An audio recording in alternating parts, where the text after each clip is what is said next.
Hi,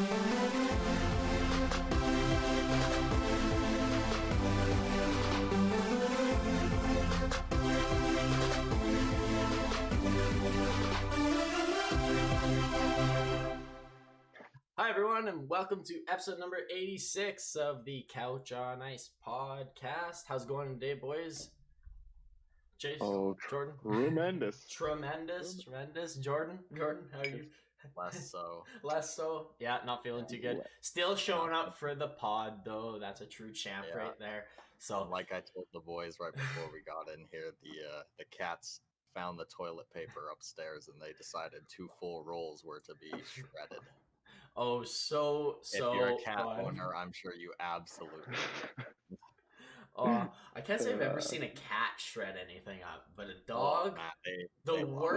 The worst we've ever had with my dog was we had chicken wings one night, and every night you have meat and a dog, if you don't have a set garbage bin, which we didn't, you should take the garbage out. We forgot that night. So there's chicken bones all in the garbage. Well, we woke up to the morning. He was only a year old, and fucking garbage was everywhere. He gnawed on all the chicken bones and everything. It was so fucking gross. Was a full course meal. It was so gross, man. Like, there was so much. And it was a full bag, too. Like those big-ass black Glad legs. It was the worst. So I feel your pain. Yeah, know what it's like. Definitely worse. I could say that for Hey, at least you're not Crosby and your dog didn't shit in Mario's floor. His first dog, Mario made him get a dog, and within a week the dog shit everywhere in the house, and Mario was cleaning it up for Sid, so that's probably his most embarrassing moment. So at least you don't have Mario there. But should we discuss some of the games that went on? We gotta talk about these boys who are just traveling everywhere, their new teams, some traveling and then going back to their old teams because of a major fuck up, which we're gonna talk very much in depth about. But I'm gonna throw it over to Chase, and he mentioned the Tampa Bay Lightning and how much he loves Nick Paul. So I'm gonna throw it to you. Why don't you kick it off with that Tampa Bay? Yeah, hey, that was pretty cool. Got a tip in, old Nicky Paul. Beautiful. Doing all the things that exactly what you thought he would do for them. Man. Did you see how pumped he was too? That was like a Radulov celly. I loved it. That was the biggest fist bump. Playing in Ottawa now. Yeah, no kidding, eh? Yeah, he's a big boy out there. Yeah, for sure. He definitely brings a little extra kick to the old Lightning. Kick to the can, yeah. Yeah, playing the Hurricane, that was a game there. Right. Yeah, 3-2 win for the Canes. Put up a lot of shots on Vasilevsky. He went 38 for 41 with that. Yeah, really, really good game for Vassy. Freddie played pretty good too. He had 27 saves. Fucking Tony DeAngelo scores his 10th. That prick. No, I'm just kidding. Yeah, he's just so good. It's like such a good offensive guy. Because I didn't put him or didn't take him off my IR and put him in my lineup. So that's a good one this week. But no, they lost the last 5 games. The old Hurricanes, so they broke that streak. Because geez, Louise, that's rough, man. Yeah, desperately needed that. Yeah, no, I like both of these teams. Yeah, they're good. Is Carolina really showing exactly what they can do. Yeah, they're gonna keep every game close. At this point in the season, they've been pretty damn steady for. Yeah, are they the best defensive team in the playoff picture right now? They're the most sound team. Like when it comes down to just they're all around team defense and everything. Yeah, that's what I was thinking. They're more of a well-oiled machine than Tampa, honestly. Yeah, defensively they are. Maybe not quite offensively. They have not slowed down whatsoever all season. Tampa Bay is kind of going through a little funk. I heard they've only beat non-playoff teams this whole month or something like that, or the last month. So it hasn't been too great for the old Lightning. I also wonder with the Lightning how much Vasilevsky focuses every night in the regular season. I'm not don't take this out of proportion, Lightning fans or fans out there. Vassy's the best goalie in the NHL by a mile. He is. But I wonder if he just doesn't care because like, oh, we're good enough. I just need to win like 25 games and the team will win an extra 5 or 10 for me. Like, so this team definitely knows you don't have to be the best team to in the regular season. They don't care where they finish. Make noise in the playoffs. But Carolina, it's cool how they play. They play like they don't care about who their opponent is, and that's what I really, really like about this team. Like they're out there, and if they're trying to get shots anytime they're out there. That's just what they do. Like, it's pressure, it's everything, and like I said, they haven't slowed down all year on that aspect. These guys get shots, they pump shots, they don't give a shit. They're like, I don't care if this makes us goalie better. We're trying to get shots, we're trying to make plays, and that's what we're doing. And if we get shut out, we get shut out, or something like that. I'd rather get shut out by a goalie after taking 50 shots than taking 25. Like any day, I'd rather. Yeah. The cool thing also is that like it's kind of standout guys from just like a couple guys. Like it's not like Prochek's just amazing this year, or like average, your guys in the weeds. Like these guys haven't been. Yeah, man, it's all hope. It's all hope, man. This team's offense, like it's built around him, and which is great because like the way Seth Jarvis and Svechnikov and Teuvo as wingers play with him, it's just insane. And Jordan Staal is a depth defensive center too. Yeah, and kind of what I'm getting at is like in our fantasy league, Rhylan, Aho's got like 211 points. Svechnikov's got 192. Teuvo's got 172, and then it drops to Trocheck at 136, and then D'Angelo like right underneath, and 100 with Nino Niederreiter. And what is that? The sixth guy on their team has half as many fantasy points. But just to put an idea, like it's so spread out. Like Martin Akis isn't. Nature's.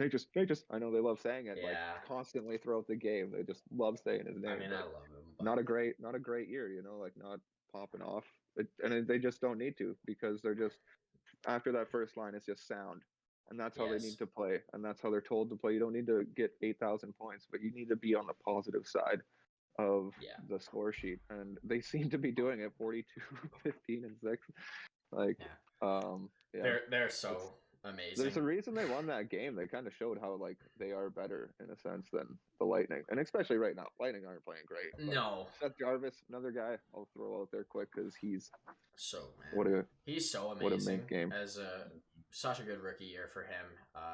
He played with, like, as crazy as it sounds, I played with one of his line mates in junior, and like not for long, like 3 games. So like I've heard a lot about this guy. He's so good, though. Heard all good things about him in the dressing room too. Like, he's got that flair, man. He's got that thing that the Canes need, man. Love him. Yeah, I don't believe. No. Also, him and Bear representing the First Nations too. It's pretty cool of the hockey world for the most part. That's really awesome on the team. Especially after what Bear went through this last year with Edmonton. Like, it's super cool for that. We should actually pump his tires a little bit. Ethan's been fantastic. Like with D'Angelo out, that was not bad, man. Yeah, like, he stepped in damn good. Fairly comfortable. Pretty decent. Definitely would love to see a little bit more, but like he's not very old, so was he 24, 25? Like he's got time. He's got time to. He's playing every night. That's all you need from a 24 or 25-year-old defenseman. Yeah, and it's something he needed, man, because he wasn't getting much minutes. Yeah. Maybe he was feeling down on himself. Maybe that gives him a kick in the ass to kind of feel a little bit better about playing mediocre minutes, because he played a lot of minutes in Edmonton. So he's kind of going into a situation where, like, why am I only playing 8-10 minutes? And you really got to prove it. Well, this team is so hard to crack that defense. There's 3 guys, like, they love Shea, Pesci, and Slavin so much. And I get it. I get it. Yeah, what a just absolute beast. They're so big and strong. That's how you build it, right? You just draft defense until your fucking defense is way too good. Man, you develop them properly. All those guys were not, like, first ballot, like, number 1 D-man projected. None of them were. And they're all real good. It's the smartest way to go. But go to the Lightning. Just to throw it out, they did exactly what I was thinking. They put the lines together with Killorn, Stamkos, and Hagel. Yeah. Got a little Cirelli playing third line center with Paul and Colton. Oh, buddy, is that the lineup? That's the lineup I like to see because I was talking about it and they instantly fucking changed it to that. Fucking A, bud. Yeah, I think they're just gonna roll with anything. I think the only constant thing will be Kucherov Point as a line, frankly, and maybe Killer Stammer, but like for the most part, those are the only two guys that are being like consistent for sure, every night with each other. No, it's just cool. I can't believe it is cool. Absolutely, exactly what I said. Yeah, I know, right? Talking about that, so that it worked. That fucking Nick Paul, man, he looks good on that team. Hagel, he looks a little bit like he needs some time to get going. I'll take him. You just gotta think how high his shooting percentage was in Chicago. Like he had like a 30% shooting. So yeah, you gotta work a guy in. That's what they do instead of just throwing him in hardcore. Because 10 minutes, 12 I played much, so maybe you'll get a little bit more ice time here. But hey, you gotta fucking do shit on this team or you ain't playing. Yeah, you're gonna get dropped down the lineup for sure if you're. You guys got a guy that recently moved. Yeah. Where else do we want to go here? Let's throw over to Minnesota for a minute and talk about. I just want to throw up Nick Delorier scoring. He was the first player that was traded to score, I believe. Loving that. Also shutting out the Golden Knights. Talbot was, I believe it was 3-0. Yeah, Golden Knights have been shut out the last two games. Yeah, Hellebuck did last night. Oh, they looked so good man. for 2 games, and then they lost those last 2 games. Yeah, and it's like, damn it. It's Is it time to start pressing not necessarily the panic button for them, but like, oh shit. Oh, it is in a sense. It is like you have to press a panic button, as in like it's do or die now, like 100% do or die now. Like Dallas is doing well right now, and Vegas is currently Dallas out. Is getting through this Heiskanen injury very comfortably, quite decently. So yeah, Klingberg stepped up massive. Good. So yeah, Vegas, man, you guys need to. And what's Edmonton's? Edmonton's in third too. Edmonton's record? 35, 24, and 5 is Edmonton. Just unreal with Woodcroft in there, man. In there. In the league since when is that? February. That's not bad. Yeah, fourth in the league since February 10th. I'm still spotty with this. I think like I'm on. Man, they're just fucking unreal. They'll make playoffs and be out first round, man. Like this is the streakiest team in the NHL this year. What do you mean? They got Kulak, son. Yeah, man. Up with that Kulak. Oh, I love Kulak. Man, he didn't even get games from Montreal last year in the playoffs. Dude, they're not a playoff team this year. Dude, paying respect to Ron McLean. Let's go. Ron McLean, That a boy, Kenny. That a boy. No. Yeah, has he even played yet? I don't know if he's played yet. I don't know if Kulak's played.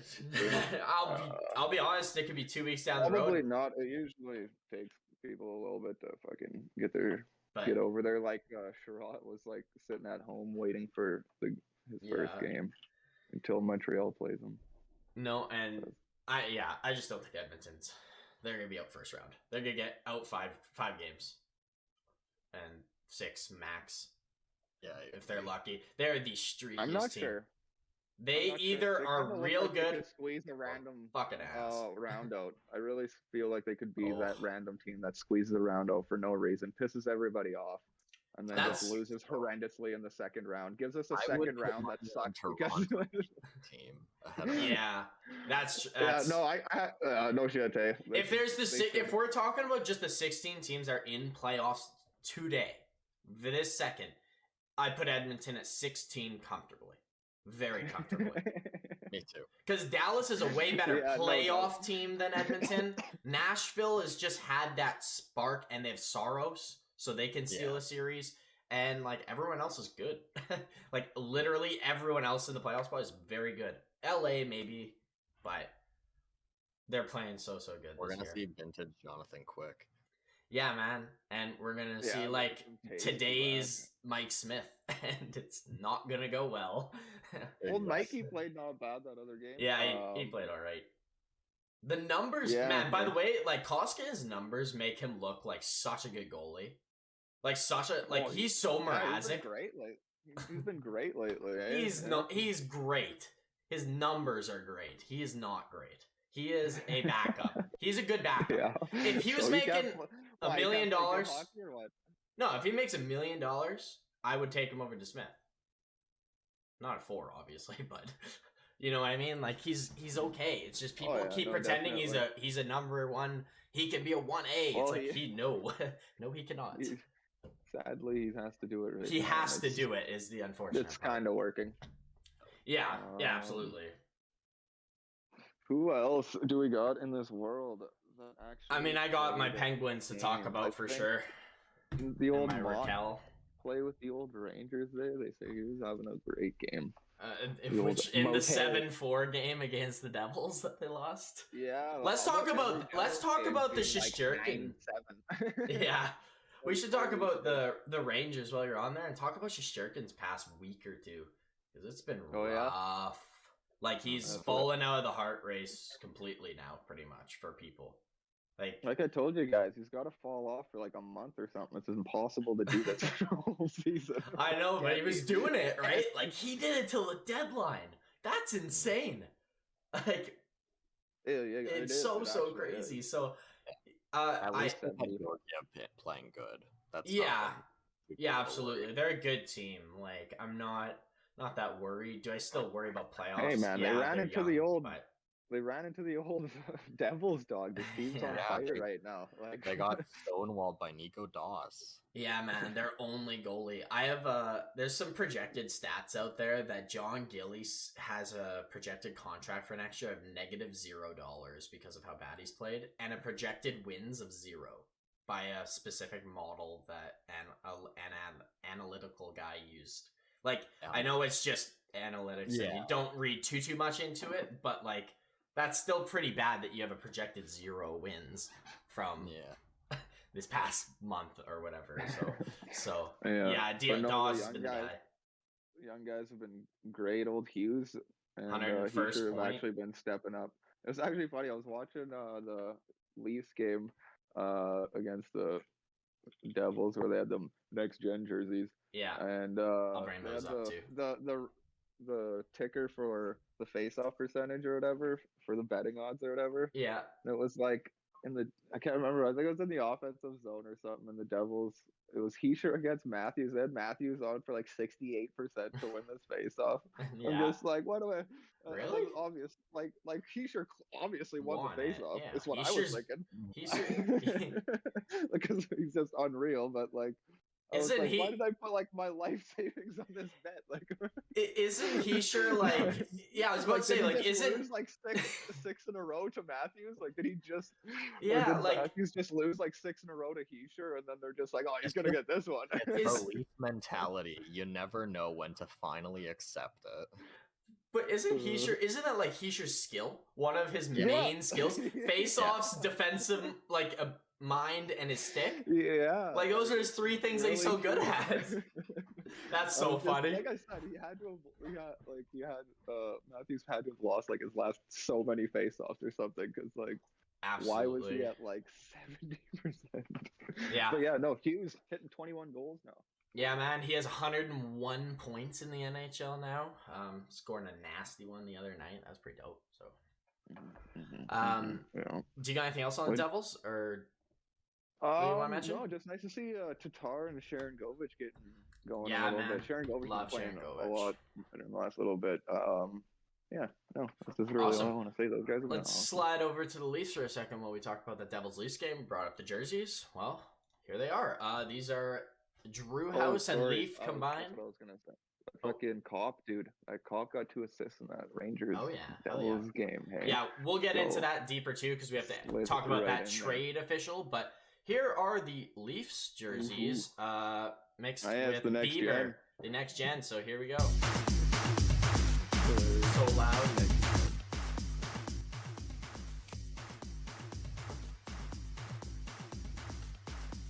Is he?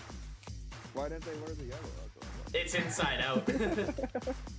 No, why didn't they wear the yellow? The yellow is what it looks like inside out there. So if you obviously flip it, the other way. That's how it looks. It's pretty dope though. I actually love these jerseys. I think they're gorgeous. Even though there's a Leafs crest right in the middle, that's fucking massive. I think it's a beautiful jersey. Yeah, I think they're pretty good looking too. Oh yeah, the black is so sick. Yeah, man. Nice. Love black jerseys. I like the black and the Leaf logo too. Yeah, instantly swore about the Wings not ever having a black jersey when I saw that. Yeah, again, it's so nice, and I like the yellow ones too. Those are kind of. Yeah.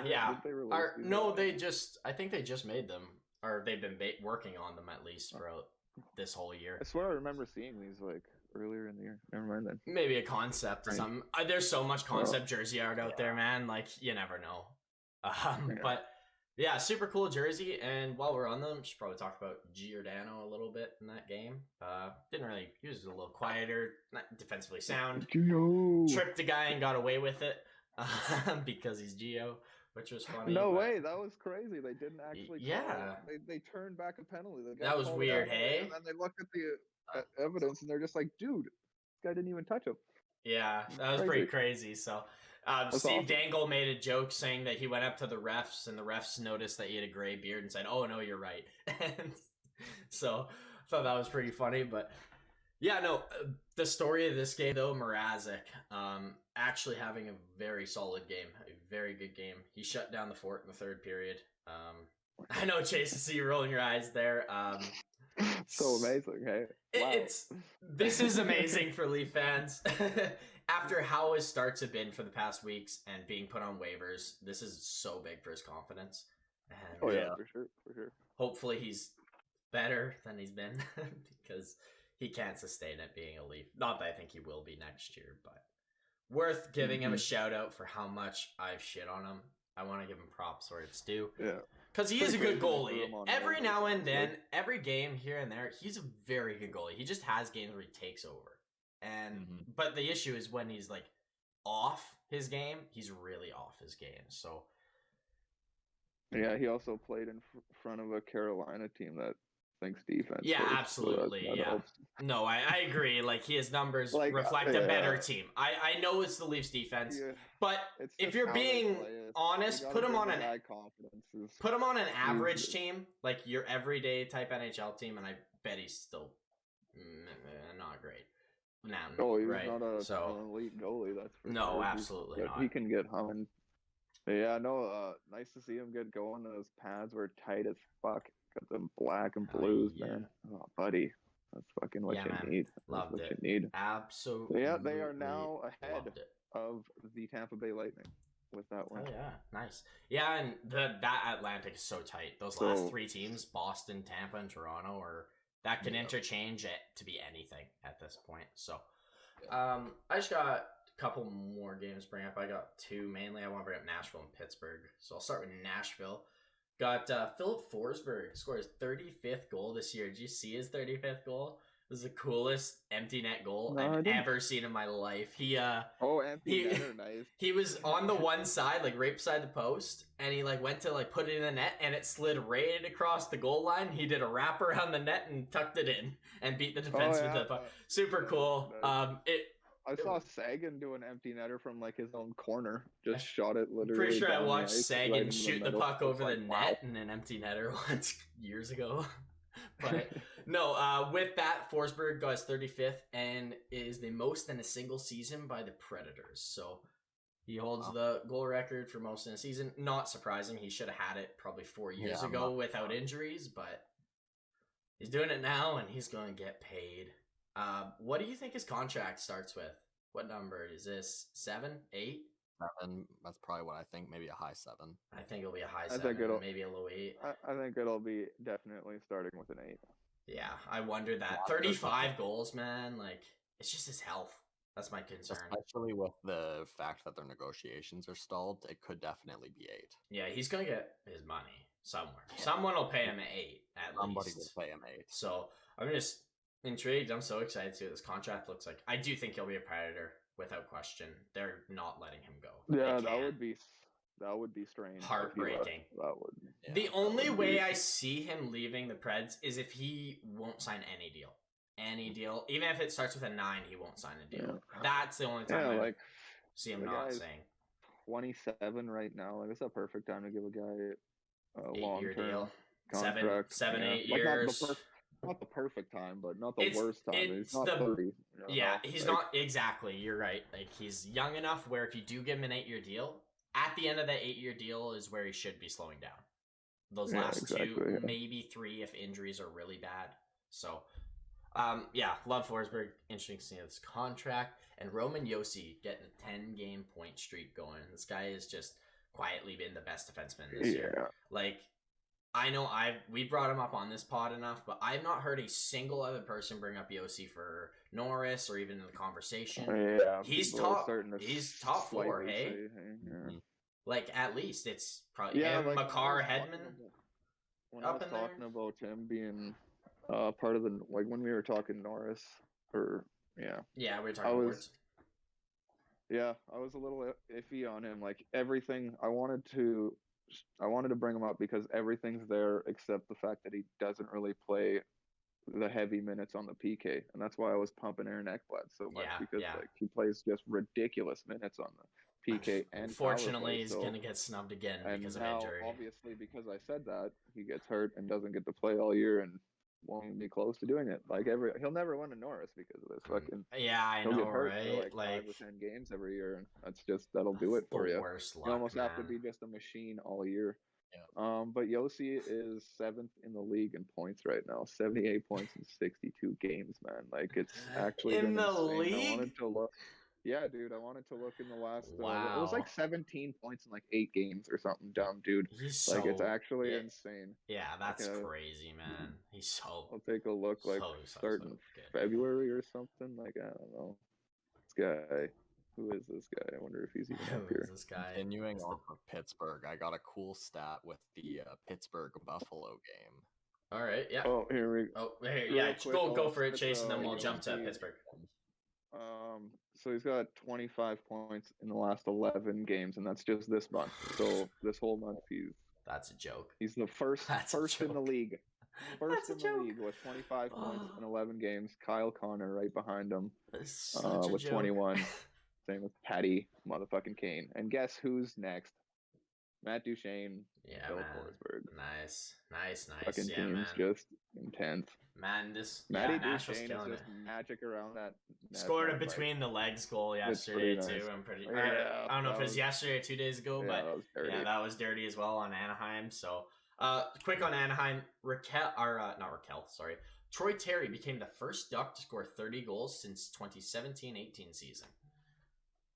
Which is pretty crazy. 5 years since a Duck has scored 30 goals. So hats off to Terry. But Jordan, you had a Penguins thing, and then I can jump into the game the other night too. So Buffalo beat the Penguins in a shootout 4-3. Yeah. Can you guess who was in net? We only lose when it's the Smith, seemingly. He played so good. He did, I know, but we always lose with him.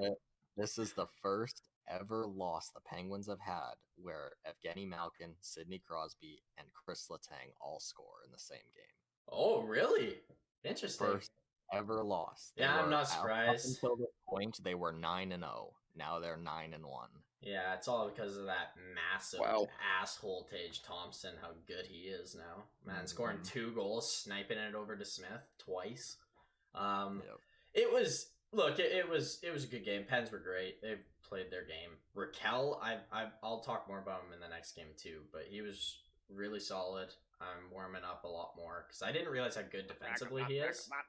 He's really good defensively. I didn't think I thought he was a lot worse than this. And he fucking's pretty fast, man. It's a good game. Like you said, Crosby, Letang, Malkin, all the big dogs showing up. 2 power play goals, I believe. Malkin scoring from behind the net. I don't know what to say. Just couldn't get a goal past Anderson enough, right? Like, we had so many good chances. Rust hit the post twice. He's been looking hot every night. Gensel's looking to get 40 again. So, yeah, unfortunate, but can't have them all. I'll take the 1 point. But jumping over to the Columbus game where we slaughter them 5-1. The first period we played, for Penguin standards, we were bad, but like compared to Columbus, we were very good. And Korpisalo was in that game. He played very solid, actually. robbed Kapanen as Kapanen did his best Kirill Kaprizov impression, skating around the net and dangling every single Columbus player on the ice, and then it getting caught on his toe of Korpisalo. But yeah, Raquel, man, flying out there, almost scored. Oh, in the Buffalo game, almost had a highlight reel to win it in OT, which would have been nice, toe dragging Bryson or whatever there. But yeah, man, love this team.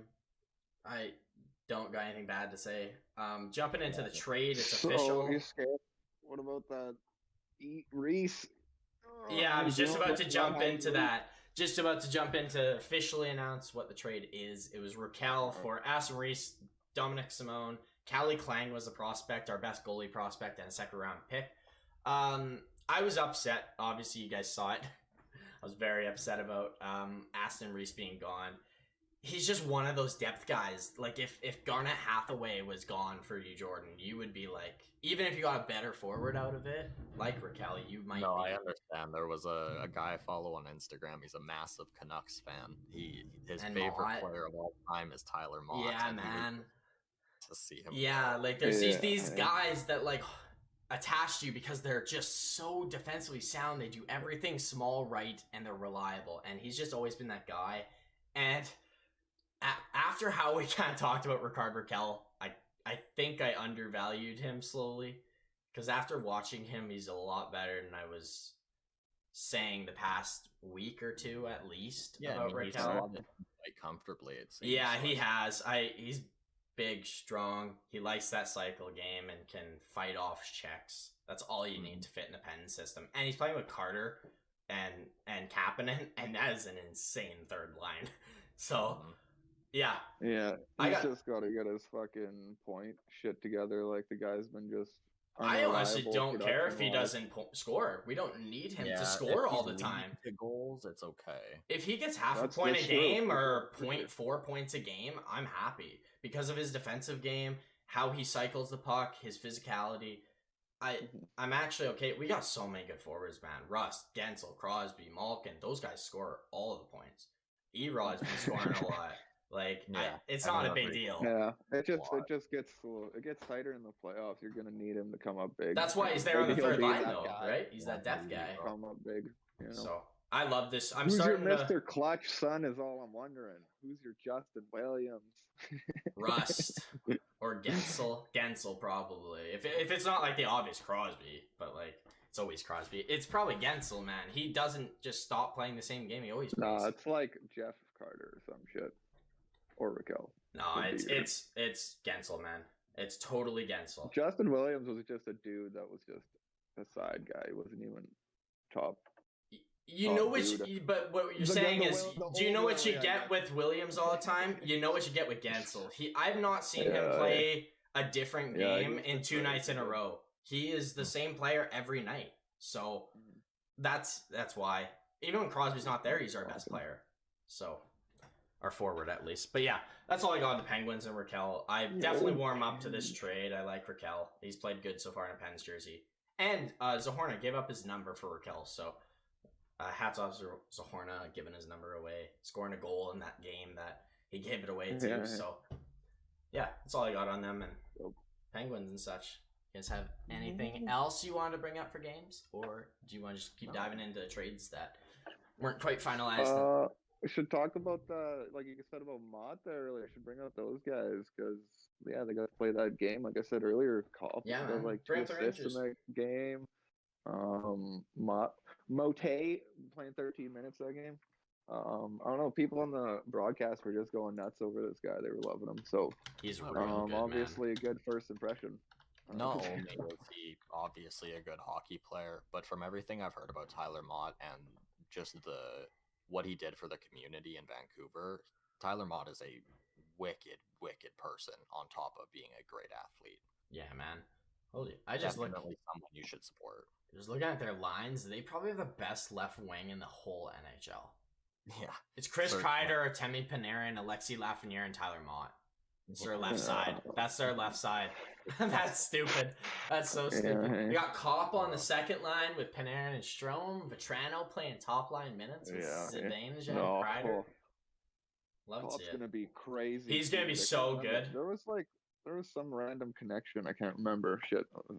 There was some random connection he had to this team somehow. But anyways, yeah, no, exactly. Like him playing with Breadman and Strome, like they need that defensive him and Trouba Swiss were Army teammates, knife, and he's just perfect. Yeah, true that. Right. Yeah, I guess they used to play. Yeah, no, I actually really like what they did at the deadline here. It really evened out the lineups. They got Futrano up there with Kreider and Zibanejad, which is kind of cool. Another guy that I like to bring up is like who's playing with Mott is that Dryden Hunt, man. He's playing good. Man, is he key. No, what sucks too, he might be out of the lineup too soon when Capo's back. Like it's either him or Brodziak. Like if you can move like Gaudreau to center, Kopp to center. Who is Johnny Brodzinski? What a sick name. Brodzinski. Yeah, man. Kevin Rooney's out. I see. Yeah, Kevin Rooney's out. But it's either Rowney or it's Hunt out for Capo Caco, right? And then you're probably sliding Gaudreau into your fourth line. With Laffy, Chital, and Gaudreau, man, that's a good forward group. Wow. It is a really good deep. Very deep.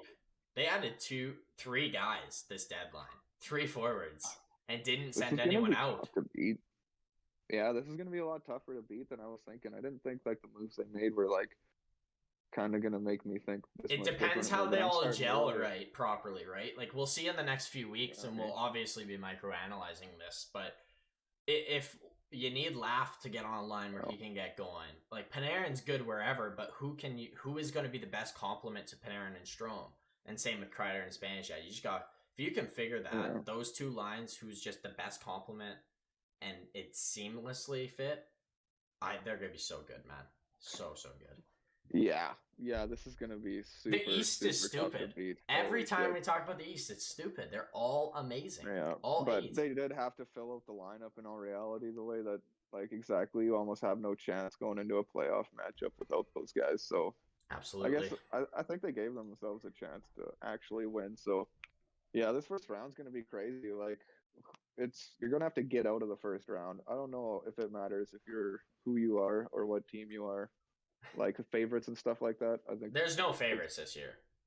I don't think. In my mind, there's not. That first round. If you can get out of that first round, then maybe you should have a chance to actually win because, this is gonna be crazy hard. Why can't Shesterkin fucking light it up? Yeah. Steal one series. He could. Any one of these teams could steal 4 series without question. Like they're all that good. We've seen Washington and Pittsburgh win cups in recent memory. Tampa is the best team in the past 2 years. The Rangers have the second best goalie and are really up and coming. Like Boston's still in the league and very good, right? Like I mean, talk about the Leafs. Eventually got to make it over the hump, right? Florida is the best team in the East this year, and then Carolina.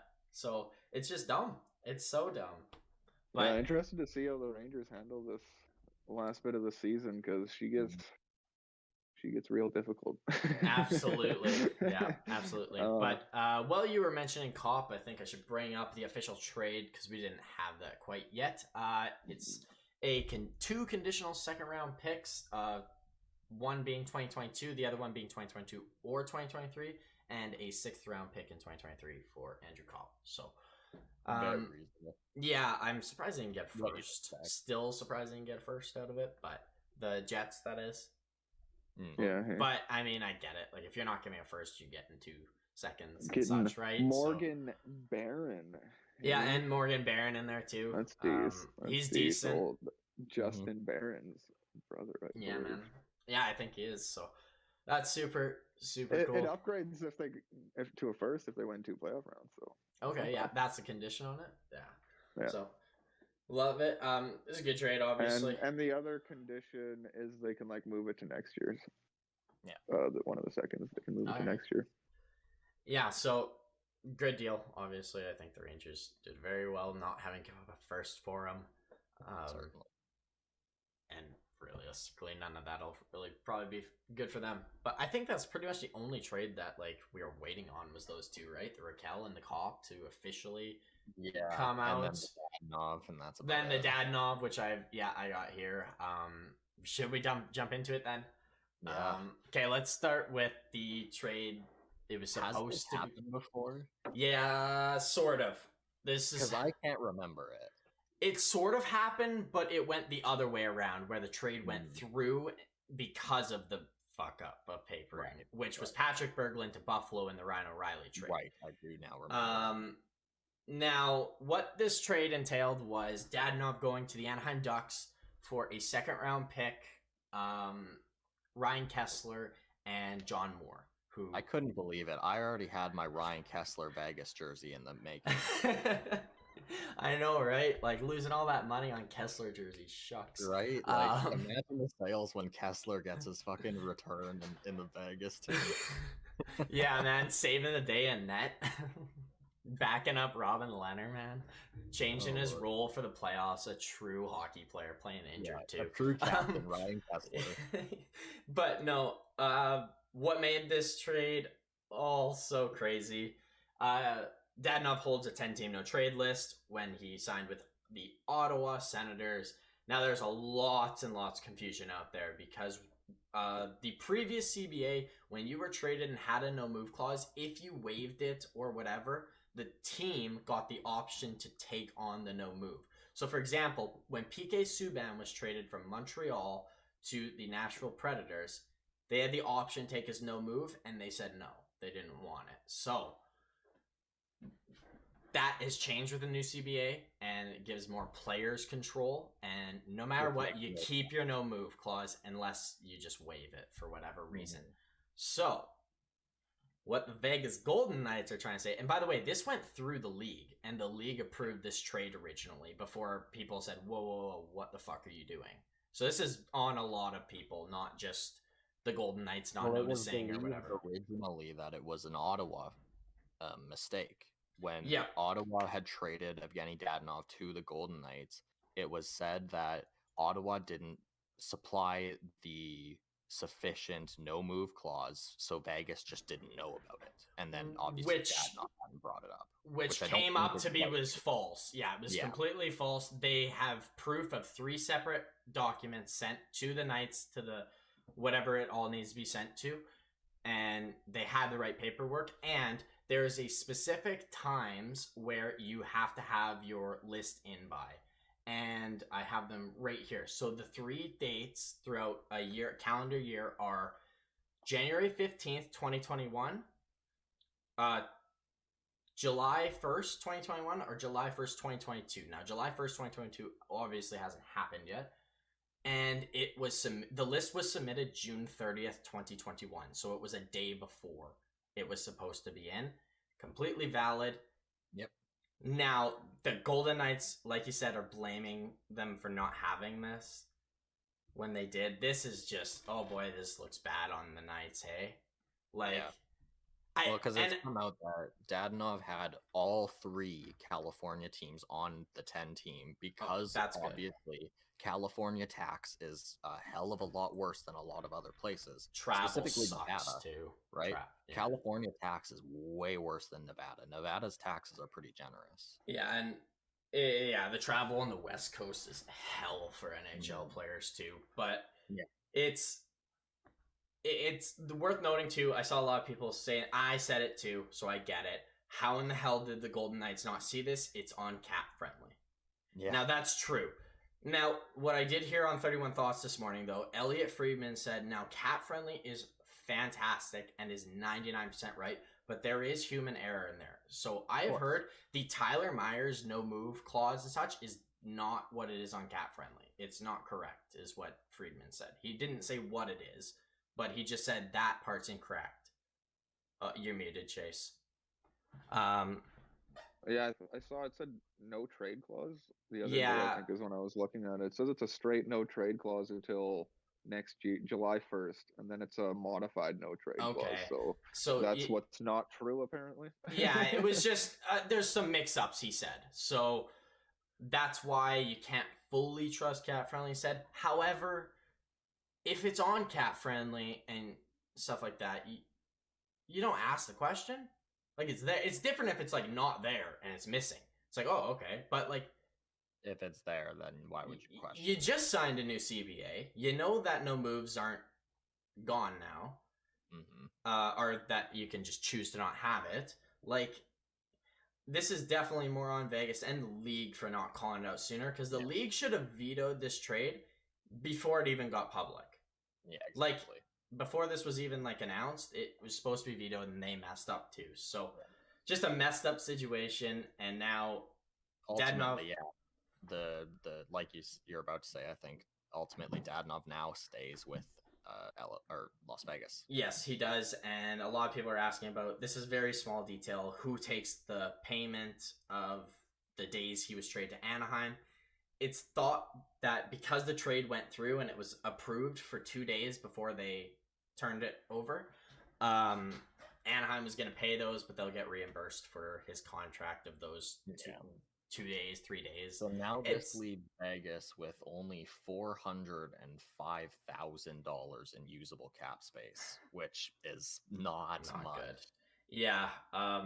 Especially since they have Martinez and Stone on LTIR for a combined like 15 or 13 million, somewhere in that range. Yeah, which Stone's not coming back for playoffs, and Martinez can't now either, seemingly.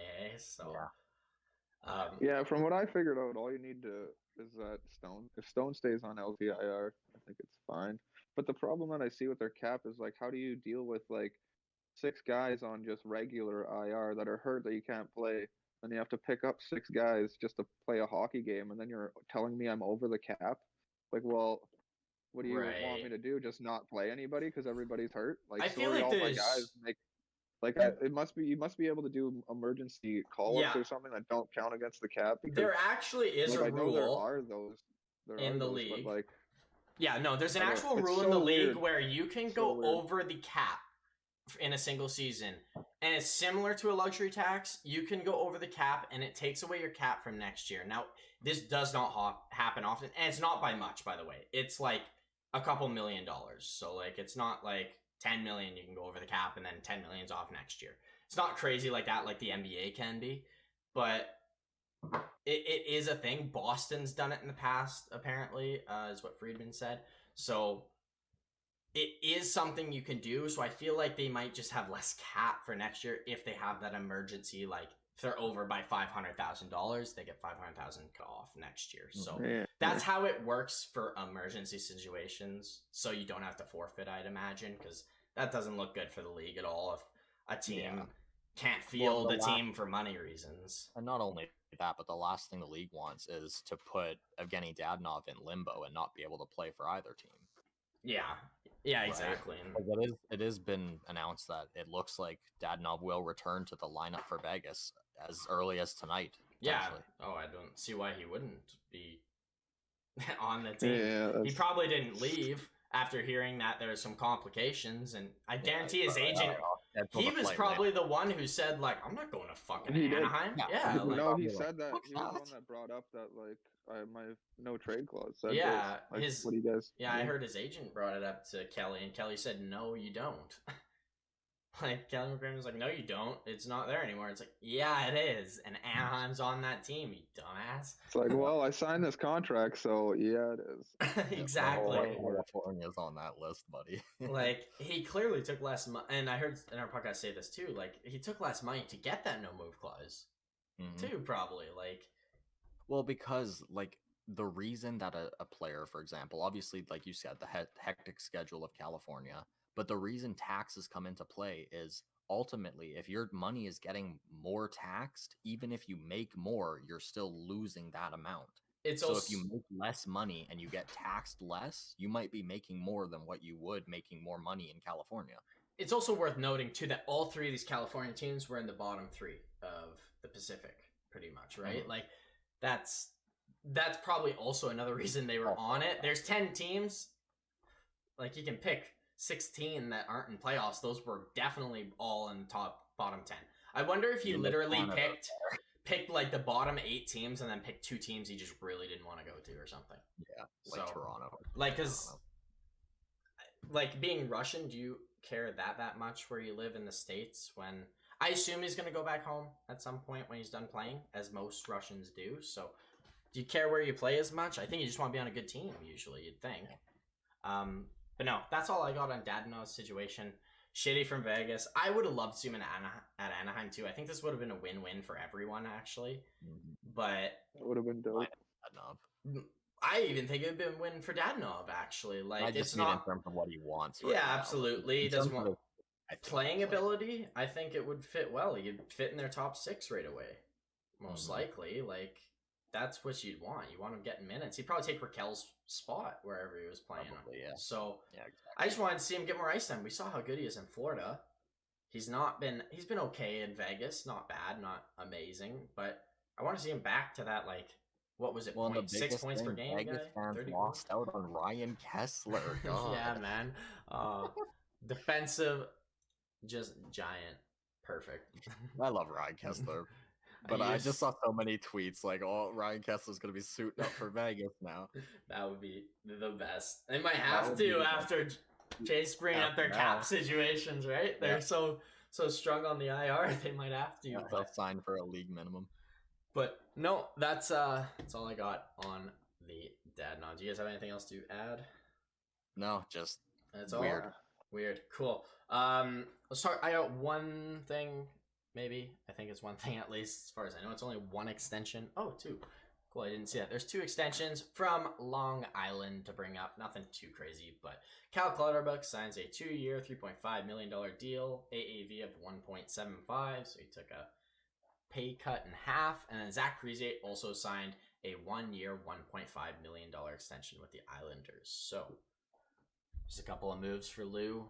Unsurprising moves for good old Lou. Didn't make a trade, but signed a couple guys who are literally 37 and 34. Nice.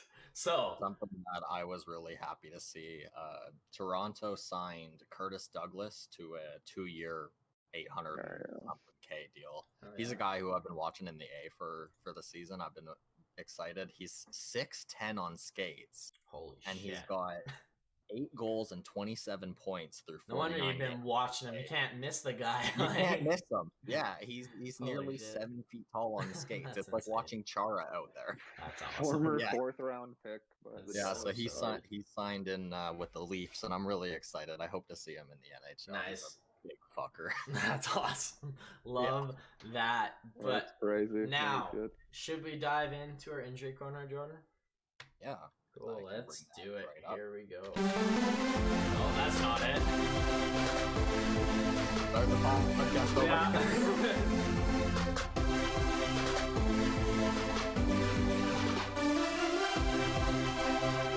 Damn, our long intro. Here it is.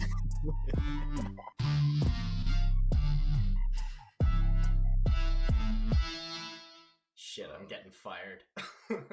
On the soundboard. Worst mistakes I've been made. We'll kick it with Jonas Korpisalo. Yeah. He will miss the rest of the season. He is going to have to undergo hip surgery. Yeah, man, that sucks. Like I said, he actually played really good against Pittsburgh. It sucked that they weren't flying as good. But yeah, both their goalies are out now. Mrazek, I don't know how long he's out for. I think it's still another couple weeks at least. So, oh boy. Berube coming back, baby. Let's go. Yeah. Let's go. Keeping on the themes of goaltenders, the Hamburglar, he went down against the Flames. It's a lower body injury. He's been seen walking around with a limp, so there's potential that it's more serious than thought, but there's not really a timetable yet. That's unfortunate. Actually comes back and gets hurt. Didn't stop him from being traded, though, so that's true, that's man. good at least. That's true. Very true. Sam Montembeault, he will need wrist surgery. There's no timetable for that, so that really sucks for him. Man, goalie's having a shit week. Yeah, just bad for the goalies. I believe a prospect, Nizov. Oh, yeah. Yeah. He's out for the rest of the season. Yeah. Originally, it was said back in October, a long time ago, it was said that it would be like 8 to 10 weeks because he had lower body surgery. He's had tons of setbacks since then, groin issues, sports hernia, and an infection that kept him on IV for multiple months. Jesus. The guy's had a brutal year. There's no timetable, unfortunately, but it is said things are trending finally positively.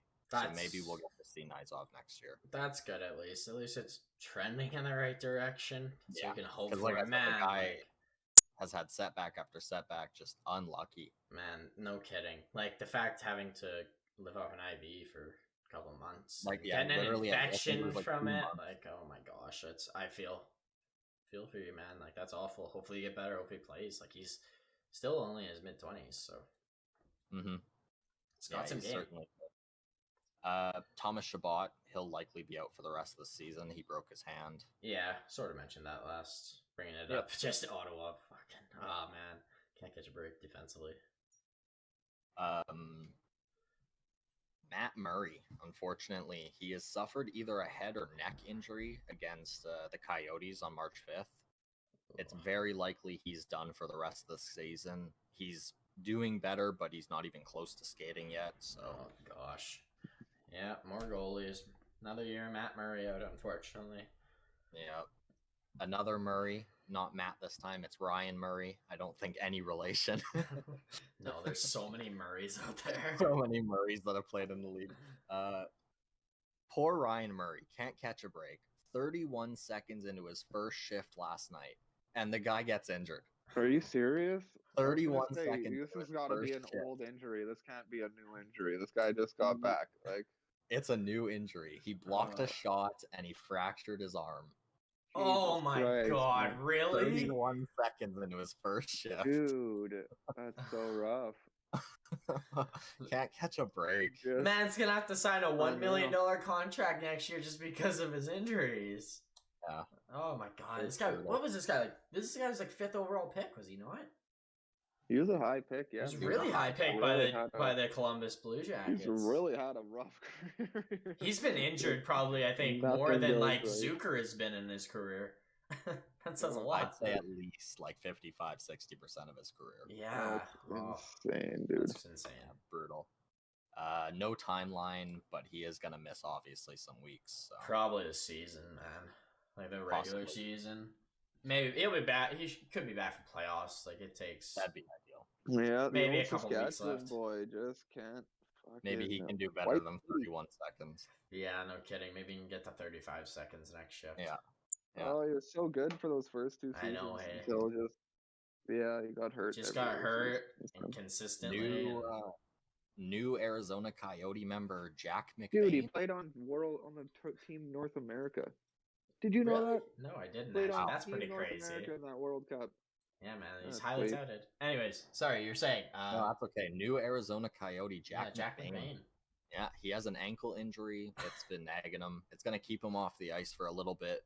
But the Coyotes are really excited about him, and they want to for sure give him ice time before the season concludes. Yeah. So if you're an Arizona fan, one of the 4,000 that are going to fit in their arena. Yeah, no kidding. It's actually 3,300. Yeah, he should be making his NHL debut with the Coyotes at least by this season. So yeah, that'd be nice. If not next season, so yeah, certainly next season. Certainly next season. They'll have warm bodies. So yeah. Jakob Silfverberg, he's going to be out with a blood clot in his right leg. Ooh, that's he's not going to be able to skate at all for at least 2 weeks. But the Ducks are still hoping that he'll come back before the end of the season. Yeah, man, blood clots are no joke. No joke. Especially for athletes. Oh, yeah, no kidding. Yeah, I really hope he cuts back.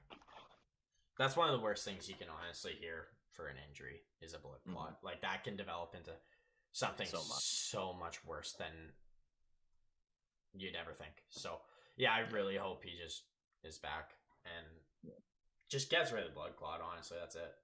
Yep, that's all I'm worried about right now. Antoine Roussel, he's going to be out 4 to 6 weeks with a lower body injury. Not too much detail on that. Yeah, he's just an Arizona Coyote, so not to be rude, but no, it'd be important until playoffs next year. Veteran on Vancouver, he's just another Coyote. Yeah, man. Maybe he'll sign like a $900K deal with like Tampa next year or something. The aforementioned Capo Caco, he's still at least a week or 2 away from his return.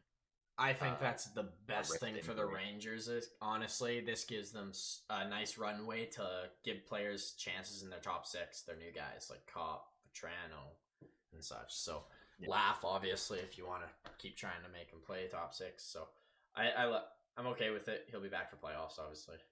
Yep. Hopefully he gets games in before. And then finally, just a return, Jake Allen. He is back. Yeah, that was nice to see. Nice to see him coming back. So, had a rough first game. Pretty sure he got shelled pretty decent, like 4 or 5 goals. But yeah, no, happy to see him back. It's nice to see a Montreal goalie come back for once. Like it seemed like all season we haven't seen their proper netminders. So all netminder, yeah. So nice to see. Is that all you got for injury talk there? Yeah, that's what I got from me today. Cool, perfect. To end on the Habs, because I got something on the Habs too. I was literally just prepping as you were talking about it. Habs, Kent Hughes, he's really focusing on signing Jordan Harris to his entry-level contract. He is drafted 71st overall in 3rd round, 2018. He's a puck-moving defenseman. He's a very good skater with great edges, makes a very good first pass, and can walk the blue line to open up shooting and passing lanes. Left-handed, 5'11". He has played in Northeastern University. He has 20 points this year in 38 games. Last year, he had 19 points in 19 games. So, yeah, he's had a really good college career. He looks really good. He's a free agent at the end of the year. That's why they're focusing on him. So makes sense.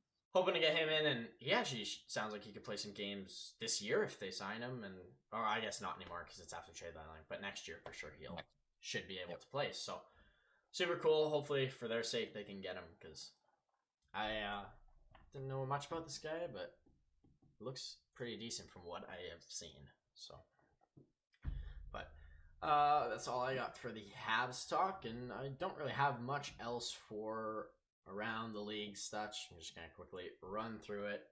And we got Mark Stahl. He plays 1,000th game for the Wings. Well, not for the Wings, but his 1,000th game against the Flyers. So hats off to Stahl. That is a long ass career, man.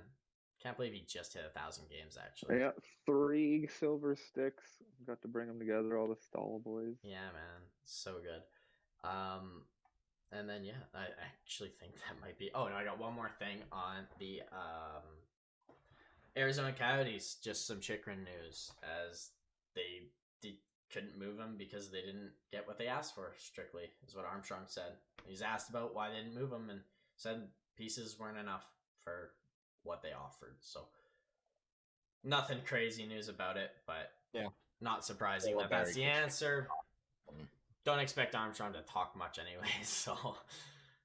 Still a very good chance he's not a Coyote. Just as much a chance, I think, that he is a Coyote, so...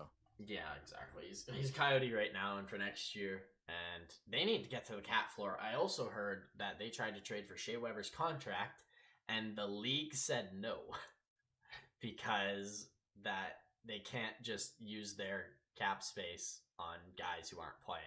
And then a couple hours later...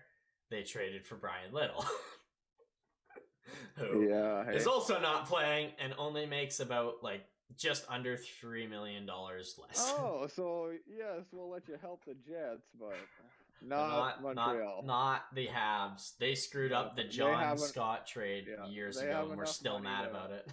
Have this guy on the books or whatever the fuck this is. And interesting. It's scary. I also heard too, Arizona. I'm hearing lots of Arizona news. A player came out and said that they're embarrassed to be a Coyote for next year. They're so embarrassed that they have to play in that arena, and that every 31 teams and all the players are just going to laugh at them. And he's saying that CHL teams' arenas are bigger, which there are actually quite a few that are bigger. Is an embarrassment. A lot. Tons. Half of the OHL, I'm pretty sure, at least. Is... the 3 here in Saskatchewan are way 4 actually. They were considering playing one in Saskatoon here. PAs might not be as big, but dude, Saskatoon can hold 15 almost thousand. Moose Jaw can hold, I think, 8. Yeah. And the Moose Jaw looks like something you could make. It's nice. Put a lot more seats in there if you really want to. Yeah, absolutely. Regina, you can definitely put in probably 10, 8. It would be more. I would say they've got lots of different spaces. Yeah, it's just bad. And no, it's worth noting too. They have not started their construction yet on the arena. It's going to take about 6 months. When they have the projected time to start it, it won't be done until December. So they have to play road games until December next year. Like the actual one they're going into. They're not have it ready. Not Timpe's. I'm talking about the Arizona State one. Holy fuck! The one they have to update for the NHL team's locker guest rooms. Yeah, they won't have it ready until mid-December. And that's way longer than the Islanders had a road trip this year. No wonder why everybody was playing so good the last couple of months. They had to get the fuck out of there. Crazy. Trying to... Now, imagine... And I'm sorry about all the Arizona talk, but I've been hearing so much like drama with it, and we haven't talked about it, so... they might not be able to afford Shane Wright, I'm hearing, ownership. Because... What do you mean? They can obviously afford him, but not. It's over their budget because of his rookie bonuses. So if you're a first overall pick, the total you can gather is around $3.5 million for bonuses and all that. Arizona, it's way over their rookie budget and everything. So if they win Shane Wright, they might not be able to play him next year because they won't have enough revenue and all this. Like it's being floated out there that they're not keen on bonuses. It's crazy. Dumb. It is dumb. No, it is. But this is trade down. I don't think that. I'm more worried Shane Wright's gonna say that doesn't no. Even make any sense that he can't. They can. Okay, it's not a can't. That was the wrong word to use. They strongly do not want to pay him. It's a problem. Where I wonder if they just don't give him a contract next year. Yeah. If they got the first overall pick, like. What would happen when you stay in the O? Yeah, probably. That's where you have to. It's either the NHL or the OHL. You could loan him to your AHL team. If he's 19, I think. Got more fans. I don't. Make more money. Probably have a bigger ring, hey? Imagine Shane Wright lighting it up for the Tucson Roadrunners. Fuck yeah, buddy. Yeah, I don't think he can even do that because I think he's too young to. I think you need a year. Or you can technically do it, I think, but like it has to be like. I'm not sure because like I know they did it during like the pandemic because the AHL wasn't playing, or the CHL wasn't playing games, so they let like Byfield come play and such. But like, I don't know if I always remember them saying you're not allowed playing unless you're 19, but you play 18 in the NHL. I've never understood that rule, but I don't know if that's still a thing. So we're 9, but Arizona. I don't know if it's a full year you have to wait or not either. But yeah, the Tuscan Arena is 8,000, almost 9,000. Can you not swap arenas with the AHL team? Like was that not a thought process? Just like it's an AHL team. You'd rather the extra 3,000. Okay, yeah. Still the extra 1,000. Like that's so embarrassing. That's so bad. And by the way, they need this rink in Tempe. What if they just say no? That's a very big possibility. It just says no. Oh, I should have came here, man. Come to Saskatoon, man. Make a Saskatchewan team. We will rally for a team here. I'll buy season tickets. Fuck yeah, I will. Even if I don't go every night, I'll buy season tickets to a bad Arizona relocation team any day. Only bad for a time, though. Imagine this in 10 years. Yeah, I'll pay for all our draft picks. Yeah, I'll take out a loan and just Shane Wright will be slowly pay this off for the rest of my life. Yeah, man. Season tickets for the rest of my life. That would be the best. It'll just be our banks paying for this, not me. I'll slowly pay for it. Change it to a Saskatoon-based podcast, Saskatoon Hockey Podcast. That would be sweet, pretty sweet there. But no, really hope for them they get this rink in Tempe because I want Arizona to be successful. I really do. But yeah, it'd be kind of cool to be playing in a rink like that, but also not at all. Arizona sports are awesome, so I really hope that they can manage it. Yeah, and well, people are mentioning like, look how many great players come out of Arizona, like Austin Matthews, and that came from a bad team. Imagine if you had a good team. Imagine if you had a team that everyone wanted to go to every night.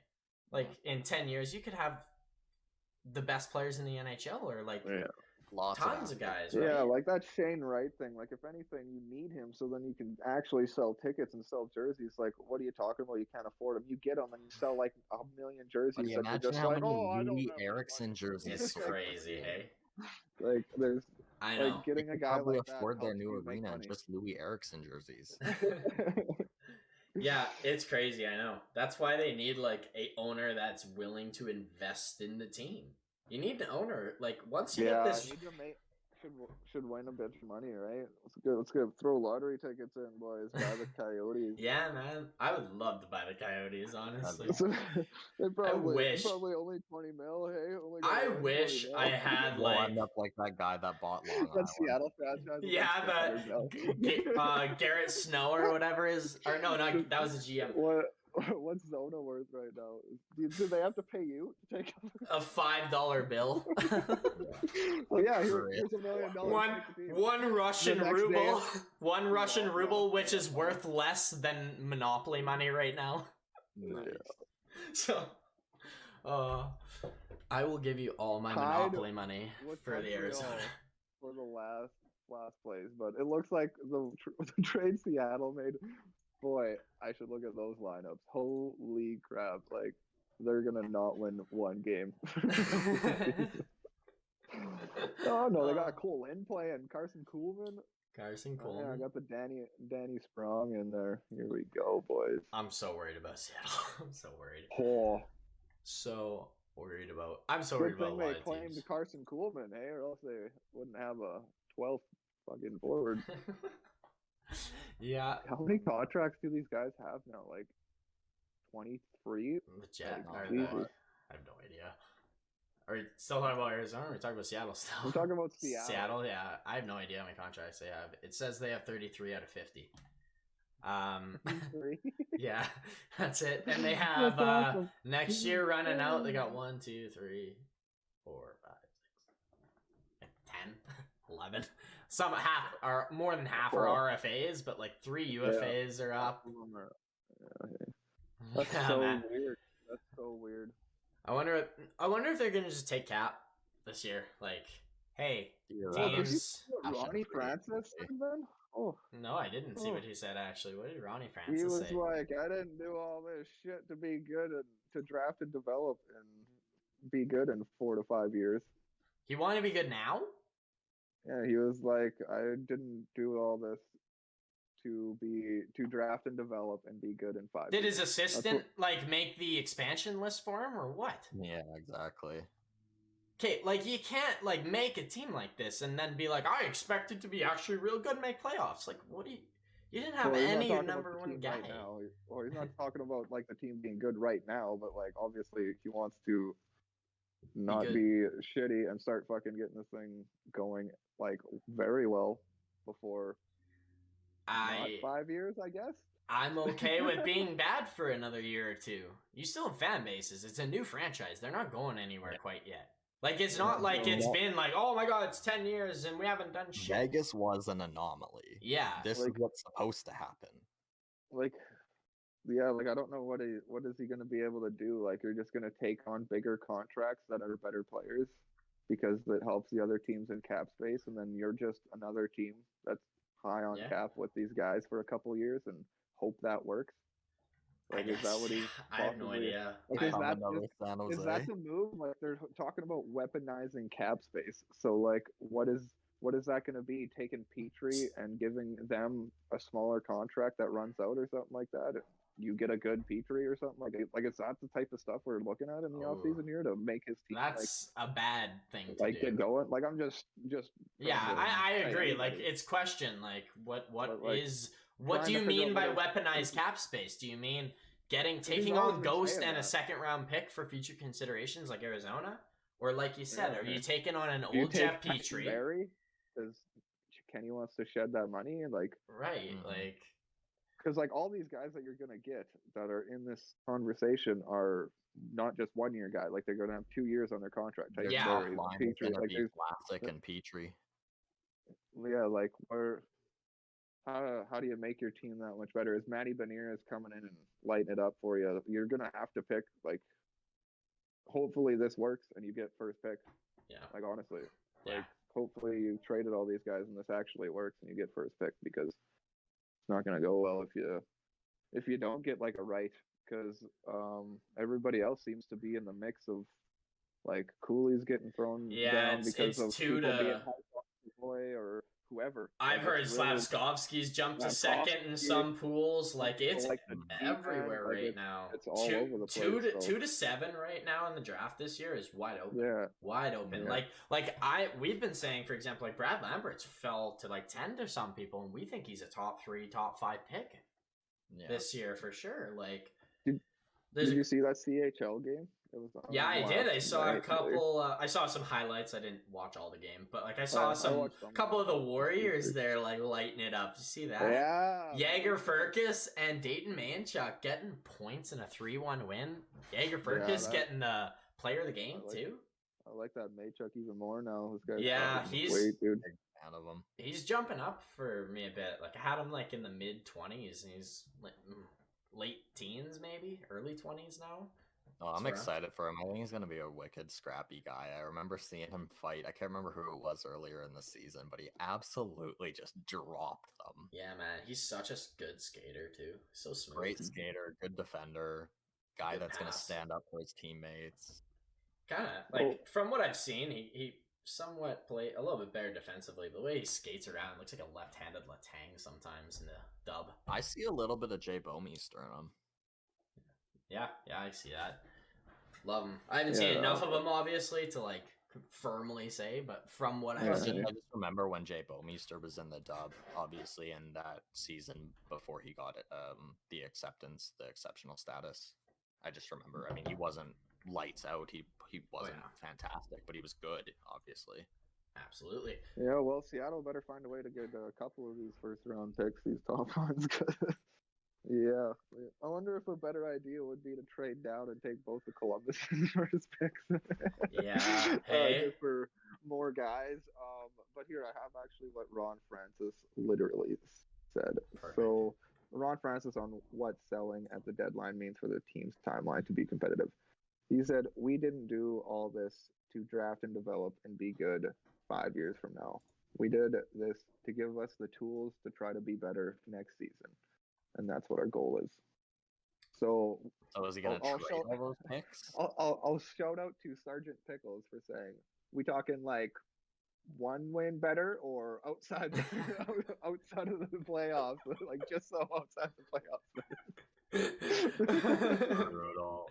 That's brutal. That's funny. Because like, what's better? Like you have to like exactly. That's a good point. Like last year, you could just play better and not be this shitty. Like look at Buffalo. Buffalo's had a better season. Buffalo's had a better season good hockey last year. And being shitty. Like like I'm not shitting on Arizona for being a terrible hockey. They're actually a good team. Honestly, they're just not good enough to accumulate points. Yeah, like exactly right. Seattle's a bad team most of the time, so that's not good.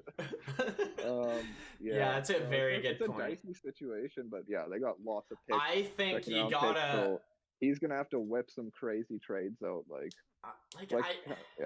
I think taking 2 years off ain't a bad deal. We're not saying you need 5 years. The fact that he's like, I don't want to be good in 5. Like, I don't want to wait 5 years for it.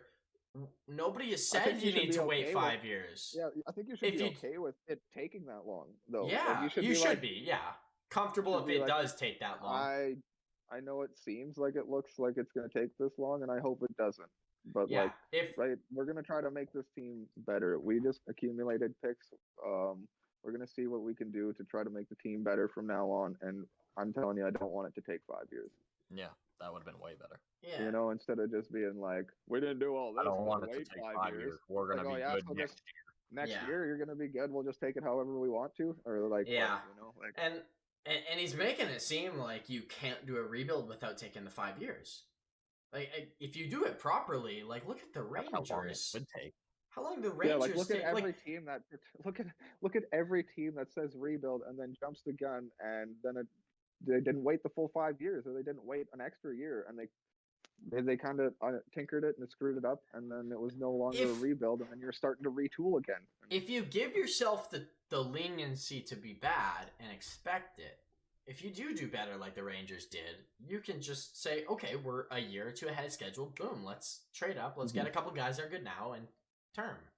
Exactly. That's what you do. Like it can go any which direction. It can either go Chicago's way, and you can say we're going to rebuild for a year, and then try and buy, and then have to rebuild again. And then it take 8 years. Or you're the Rangers did and said, we'll take the next 3 to 5 years. It didn't take them as much, but they knew they needed the time. So potentially. And they got, like I said, they got good early, and you can buy a bit earlier and get some guys if your team has proved it. You got to make your team prove it before you snap out of a rebuild. Yeah, exactly. Has this team, if you were GM, has this team proved you that you want to spend loads of money on free agents, loads of picks on draft picks on players this year? I wouldn't None. be at the cap hit at the next year at all. Wouldn't even be close to that cap hit.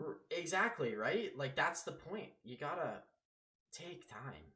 And what I would be doing, honestly, is kind of what I think he's going to do in a sense. Like what I was saying about getting on larger contracts, maybe what he'll do is like retain some salaries and take on big contracts, and that'd be have cool. Salaries retained for like a year or two. Like Johansson at like $6 million, something stupid. They traded Johansson, buddy. Yoey's on the fucking Caps, bud. No. Ryan. The other one. Ryan. Oh, Ryan. The one making $8 million, not the one making like one. I have Ryan Johansson. Ryan Johansson. Yeah, like no just doubt. Like crazy guys like Petrie. Like, can you get like $1 million off him to get him? Yeah, exactly. Right? But I think the best idea would just be like retain Donskoy 50% and give them to somebody, get the most out. Oh, you're saying like, retain their guys and sell them out. Retain your own guys is almost probably the best idea. I agree. Like retain your own guys, maximize their value, and I don't know if you should get too much back. Get some decent players back, but yeah, like you said, I don't know if I'd want to go to the cap, but. I'm real interested to see what he's going to do, because he does have a few pieces here that he should be able to flip. It's just how you flip it. But yeah, I'd be waiting a year or two. Like I wouldn't even thinking about my team's better next year. Like make 3 years sure is when I'd start to really think about it. Yeah. I'd honestly like you do your upgrades that are sensible. Like I'm not saying don't sign guys. I'm not saying don't make trades. Like build a real team. Like if Devin Taves is available for a 2nd round pick again, you're gonna make a trade like that if you can. Like if there's some deals out there, teams need to get rid of a player for cap, you're gonna try and steal those. I love those deals. Those are what you do to get better. But you don't go like you're saying, give a Duchesne contract to someone in free agency. Like. Yeah, exactly. You don't like, give up your free agency and help himself, or how's he? And you don't give up your 2 seconds that you get this year away just for like someone like Nick Foligno or something, like whatever it is. I want to point out with Ron Francis is that like he is a really smart general manager. Like what I said earlier in the podcast about drafting a bunch of defensemen, that's literally what he did. Like he drafted defensemen until his management was like, stop drafting defensemen. And he's like, well, I know I got a good fucking defense in the future, so I will now. I'll pick a forward. And guess what? They picked Svechnikov and guess how quickly forwards produce? Yeah. They all of a sudden 3 years, these guys are epic, and your defensemen are like 25, 6, 7. And you can still pick good forwards. You can still pick good forwards like Seth Jones or Seth Jarvis. Sorry, like deeper in rounds. Nekash, like these guys. So. Yeah, dude. So I agree. And Delkovich so perfectly. So like I said, I am insanely interested to see what he actually does here, because it's like. Super critical. Like it's just that's what it is. It's so critical. Every move you do at the start of an expansion draft, like George McPhee just kept diving in and just going for it, and it worked. You know, like he was like, this is scary, this is ballsy, or like, yes, should I do it? But like, just he did it, didn't think twice, sort of thing. Like this is sensible, this should work, and that sort of thing. He went for it, and it worked. And yeah, somehow Ronnie's got to find a way to turn the ship around real quick, because they got good players. Like in all reality, a couple like of those deals you're talking about, like maybe there's a couple of good Devin Taves types of guys out there. Like 2-3 of those deals, you're looking at a pretty good team. You know? Yeah, absolutely.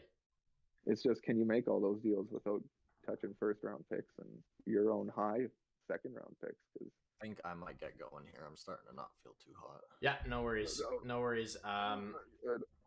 think we got no more. Actually, I don't think we have anything else to talk about anyways, to be honest. Like, there was a small thing I was going to bring up, but honestly, it can move weight. It was just, unless you guys wanted me to, I got like 15 names I was going to run through, and just, do you guys think they'll get 40 or 50 goals? You can just do a yes or no. Want to close the pod with that? Yeah, sure. So, these are all the goal leaders right now. It's just the top 15. I'm going to start from the 15th, and we're going to just jump up. I'll say, do you guys, for the first couple, it'll be 40, first 5, and the next they'll be around like 50. So let's start. Jason Robertson, he's got 31 goals, 54 games. Is he getting 40, guys? Yeah. Yeah? Yeah, absolutely. I think he's definitely getting 40 as well. Yeah, how do you not, hey? How do you not? He's trying to... all the luck's been seemingly going his way. Everything seems to I agree with that. Let's move up to number 14. My own Penguin, Jake the Snake Gensel. I absolutely think he's getting 40. He's done it before. He's just that guy. He is a 40 goal scorer. That's his game. Right? Yeah, it's like a beast this year. I was watching that other game the other day. Holy shit, man! That guy. Yeah, man. Next one, Elias Lindholm. I'm gonna say no. I'm going to say he's going to be just short of 40 goals. Now, I'm not saying he's not having a bad year. He's outstanding. I think Goudreau and Tkachuk might steal a couple goals from him. So, yeah, no, I think he might barely scrape He's at 31 goals in 63 games currently played. He'll barely scrape it. You think he'll get it? Think he'll get it? What about you, Chase? You think Lindholm's got 40 in his bag? He's got 31? I don't even know about Gensel and fucking Robertson now, because like we ain't got very many games left here, boys. Well, Robertson does. 18 games, he is a decent amount. Yeah, Robertson does. Gensel's got an okay amount. I'm gonna say no. Yeah, I am gonna say no. To Lindholm? Cool. Yeah. Let's jump up to Mikko Rantanen. 31 goals, 61 games. Is Mikko getting 40? I'm gonna say no. I'm gonna also say no. I think he is, because I think he'll. I bet he gets a hat trick before the end of the year. I agree, but I think he's gonna get hurt for a week or two, and just be short. I think he's gonna get. Be surprising at all. I think he'll get like 38 or something. Now, Kirill Kaprizov, 32 in 60 games. Is Kirill gonna get 40? I'd say so. I'm gonna say yes. Yeah. He's so dynamic, man. And he's so the guy too, right? Like, he gets the opportunities, so. I agree. Yeah, I will say, I guess, yep. Now, with these next ones up until number 10 to 6, it'll be a 40 to 45. Let's say 45 because these are more the upper echelon, either better or have more goals. So, David Pastrnak at 10, 33 goals and 63. Do you think he will get up to 45? Ooh, up to 45? Yeah. 40. Or in between 40 and 40, but I don't think he'll get to 45. I think he's going to be in between there. Yeah, I would probably agree with that. I think he is going to get like 44, something stupid. I don't think he'll get... Yeah, I bet he'd be real close. He's going to have like a game or two where he scores 6 goals. Like 43 or 44. Well, that's what he does, right? Yeah. Like, he'll get a hat trick for sure before the end of the year, because like, why the fuck not? But maybe not a hat trick, but... Now, this one... Nice goal streak at least. This one I'm a little flip-flapping because it's mainly up to 40 because of the player. Matt Duchene, 34 goals in 60 games. Do you guys think he'll get to 40? He needs 6 more. 100%. Think he'll get 45? I think he'll barely get 40, but I don't think that's a bad thing. I'm going to say no to 40. I think he'll get either like 39 or 40 or 41. Yeah, I think he'll either right in just... Oh, man. He's definitely getting 40. The way he's playing and the team's playing, I don't know. I mean, that's very valid why you'd say that. But 45? I don't think he can reach 45. Though. Not 45, though? Okay. That's still a hell of a year, by the way, by Duchene. That's like 11 goals. That's like a goal every other game for the rest of the season. Yeah, jumping up to, again, for the next, like I said, 4 players is up to 45. Alex DeBrincat, 35 goals, 64 games. Is DeBrincat going to get 45? I'm going to say no. Going to say no. I think he's 11. Kaner's been hot, and I think Kane's going to take a lot of those points now. Yeah, I'm not sure. I'm going to say no, too. I'm going to say yes. Because him and Kane are the only 2 that score for the Blackhawks. Yeah, and they always are the ones passing it to each other. So I don't care that Kane steals the goals, because if he gets stopped, he's just going to pass it to DeBrincat and he'll score. I got sneaky feeling he's having this year where he's the best. No, I mean the best player. So good. Now, no. Yeah, no, that's totally. I get it. I'm reaching hard with the cat. Next one, Philip Forsberg, 35 goals in 51 games. Is he gonna hit 45? He's hitting 40 to me, without question. The way he's been playing, I think he's gonna hit 45 too. I think he's gonna be just short. I think he's gonna get 42, 43. I'm gonna put money on him getting 45. That's what I love it, but yeah, no, I'm not gonna do it. I don't think Forsberg or Duke will get 45, but they'll get 40. They'll get a couple 40-goal scores for the first time in their fucking franchise history. Hell yeah, man. Next, this one I'm gonna change it again to being 45 to 50 because the best player in the NHL, Connor McDavid, 35 goals in 63 games. Do you think he can get to 45 at least? Let's start with there. 10. Yeah, I think he can for sure. Do you think he can get to 50? No, I don't. Yeah, I'm being pretty bullish. I think he's gonna be just shy. I think he'll get 45. I don't even know if he'll get past 45. Yeah, honestly, that's fair. It's totally fair. I'm gonna say he'll be just shy of 50. I think he'll be like 48. Hell yeah! I think he'll get 45. 46. The end of the run here, he's only got not that many games left here. Yeah, he's played 63 games already, so he's got only 18 games, like you said, 19. So I know what you're saying. It's a lot of goal every day. Pretty much. I don't even know if I should say 45, but I think he will. It's because it's McDavid. That's why I'm going. He hasn't been crazy outstanding for a while. So. No, it's crazy. We say that he hasn't been crazy outstanding, but he's still the best point producer by a mile. And nobody's talking about him too this past couple of weeks as much. I have not heard McDavid's name in mainstream hockey media for 3 weeks. On fire. Well, something cool about the Oilers, they lost a game, the first game this season after scoring the first goal. Oh yeah, I saw that too. Before the Dallas comeback, they were 21-0. Yeah, that's crazy. It's because they only can score. But next, the top 5, the last guys. Now with these next ones, it's up to. I'm gonna jump up to 50.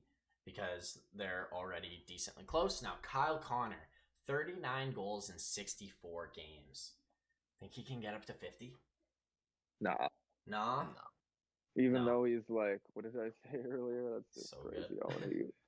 By the way, he's only at +2, which is crazy. And he has 79 points.